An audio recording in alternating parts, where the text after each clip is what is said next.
7:30. It's Saturday the 1st of August, another day. Sky's nice and blue, the sunshine's coming in. I don't think it's going to be so hot today. We had a day sitting out the heat yesterday. I don't think it's going to be quite so hot today. It'll be early 20s, I think, is what they forecast. They had forecast rain, but I think that's gone. We had a spot of rain last night, sort of rain that follows humid weather.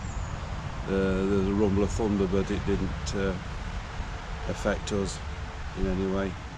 So we're heading off towards Great Haywood this morning. We've got to replenish the water tank and do the toilet. So we'll be there for half an hour, 3/4 of an hour, whatever. And then we're heading off past Shugborough Hall towards Rugeley, and we'll stop when we find somewhere suitable in the Rugeley direction. It's going to take us about an hour, I think, to get to Great Haywood by the time we've done the lock, and then after the lock it's moored boats all the way, so it's quite slow progress. So it'll be an hour before we get to Great Haywood, then another half hour, 3/4 of an hour doing the servicing, then we'll be on our way. So it'll be sort of mid-morning, 9:30, 10 o'clock before we leave Great Haywood, assuming we get started at 8, which is what we're planning to do.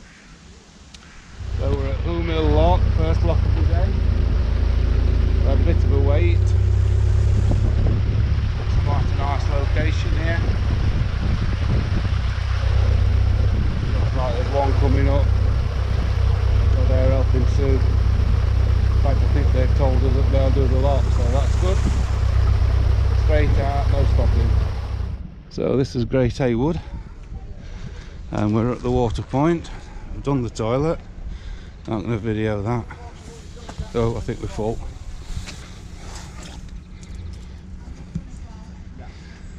Are we full? Yeah, we're full. So there's the water. Just a quick walk around. This is the junction with the Staffordshire and Worcestershire Canal, which goes to Wolverhampton, but we're not going up there. This is quite a famous bridge, much photographed and much painted. And there's a boat coming out any minute. There we are. One coming.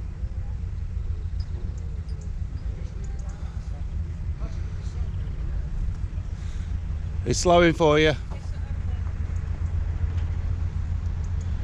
Yeah, so that one's coming out. There's a hire boat base here, which is where we had our first hire boat from, Anglo-Welsh. So Saturday morning, people are taking the boats out or they're bringing them back in, and it's quite busy.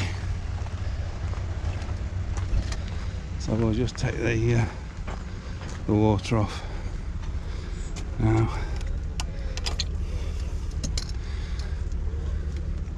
I found this door open, so I'll leave it open.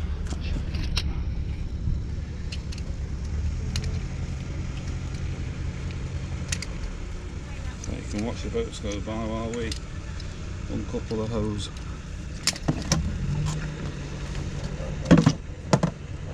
Okay.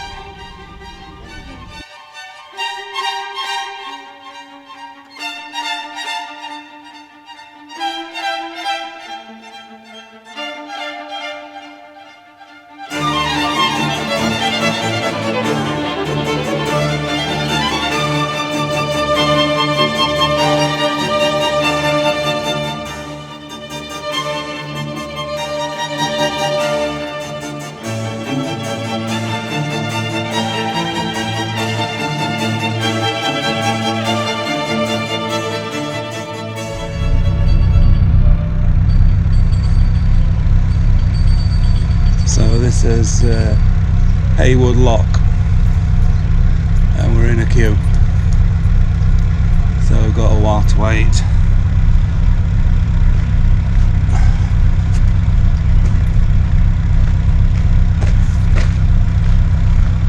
And we have a hire boat in front, and I think the one in front of that is also a hire boat. This is like a day boat.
Up here, which is near Woolsey Bridge, just out of well, about 2 miles after Great Haywood. And there's the bridge over the River Trent there, and we've had a bit of excitement. We were sitting here brewing up a drink, and in this field at the side of the canal there's a load of sheep. One of them decided to go for a swim, so I've informed the people at the White House, and they've rung the farmer, and we're still waiting for the farmer to arrive. And this boat's going past now. Morning. And there's some canoeists who we passed earlier. There's somebody there now.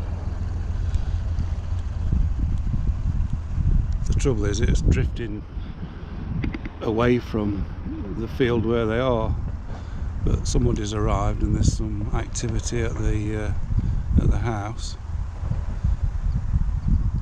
So it looks as though all's well that ends well. I don't think it's out of the water yet, but it's being dealt with. Thank goodness. Hope it's all right. Farmer's there now.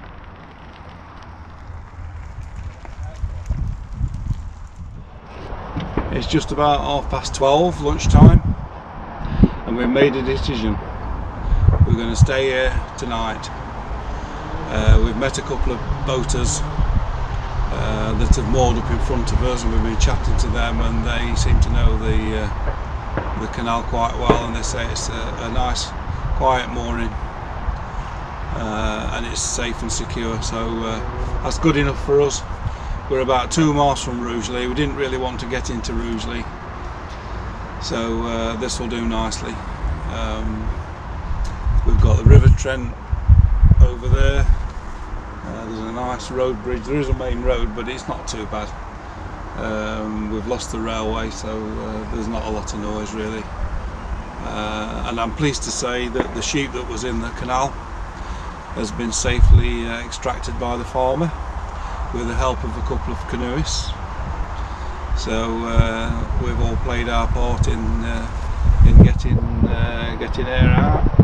I was the one that raised the alarm, and then the canoeist actually got out of the canoe onto the other side of the canal and was helping to pull her out. So the farmer came anyway, and by all accounts he put his arms around her and pulled her out, so he must be a strong fella. Anyway, that's a happy ending to that saga.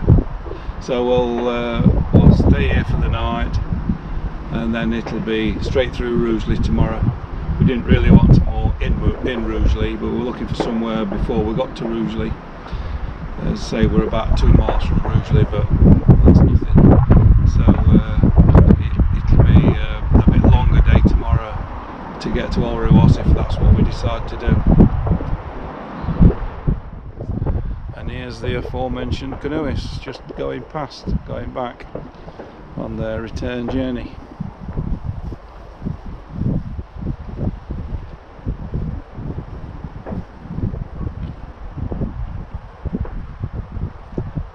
Hi.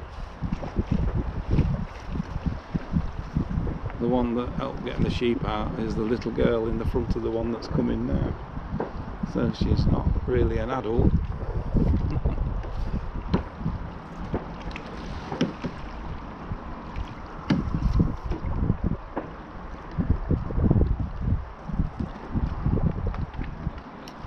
So she gets a pat on the back for helping with that crisis. We had one sheep in the canal this morning that was rescued, and now at 5 o'clock there's another one in that someone's gone to alert the farmer. So we'll see what happens. They are stupid animals. All the others are over there now, well away from water, and there's just one that's come. Yeah, there's somebody in a canoe. I don't know if they're going to try and do something, but there's not much they can do from a canoe without risking getting pulled in themselves. Crazy creatures, aren't they? Absolutely crazy. So there should be some more excitement coming along just as I'm listening to the cup final. Well, the sheep was hauled out by the bloke in the boat next door but one to us. He took a rope, got in the field. I went round to help him, but by the time I got round there, he'd already got the sheep out. The guy in the canoe pushed it from below and he hauled it from above. So the stupid animal had a lucky escape again. I don't know if it was the same sheep, but it was obviously quite stressed, like the one this morning. So anyway, that's a happy ending again. And since all that occurred, the farmer's been down and put an electric fence up. So hopefully now the sheep are protected from the canal. That's quite a spot, isn't it? Saturday night cruisers. It's quite a main road, that is, and there's a junction down there with another main road. So there's quite a lot of traffic really. But I mean, generally it doesn't bother us, but you get clowns like that that just want to, I don't know what they want to do. I suppose I was like that once. But anyway, so we've had a walk this afternoon down there towards the pub. I don't know if the camera will pick up the white building. And there's a little collection there of like crafty place. There's a bit of an antique place and a bloke that makes bird tables, and it's quite nice. But of course we went down there not expecting to see anything, and of course we're required to wear masks now when we go in shops, so we couldn't go in because we hadn't taken any masks with us, and to be fair I hadn't taken any money either, so but we had a look around, and there's also a little nature reserve beyond the bridge over the Trent, so that was nice to just have a little walk around there. Quite a nice spot despite the boy races. So we're settling down for the night now. I'm just going to go for a walk along the towpath, see what's about, and we'll settle down and start tomorrow. Tomorrow's probably going to be a long day because we want to try and get down to Orrewas. So I think we've got about 6 hours cruising tomorrow. Which won't be so bad if the weather's decent, because our batteries are running low. We've had 2 very short days, and of course the battery relies on the engine to charge it, and it's not really had enough, you know, we've not used the engine long enough to charge the battery up too much, so hopefully that'll all be sorted tomorrow. So I'll speak to you again tomorrow morning, no doubt, before we set off. That's a lovely bridge over the Trent. It's a really nice old stone bridge. I don't know what sort of age it is, but it's a really nice bridge. But what surprised me there is that point where the bridge is where the river is widest. Usually you'd expect river crossings to be at a narrow part, but not so with that one. It's obviously an ancient route, but it's a lovely bridge, and then the pub is at the side of it, and our neighbours say that the pub is really nice, and they're dealing with the COVID situation very well, making sure everybody's doing the right thing. But I shan't go anyway. I'm going to go for a walk along the towpath now, see if there's any birds about. There's some Canada geese there grazing on the grass, and we've had some lapwing in the field this afternoon, and there's been a buzzard, well, a couple of buzzards flying around. So it's a nice area. It's actually a area of outstanding natural beauty, part of the Cannock Chase, AONB. So it's nice. I mean, this Trent Valley, the water meadows, all the way down, the last 2 days have been similar to this. It's really, really nice, and I imagine it's very fertile agricultural land. But it's nice, the Trent Valley. Very nice.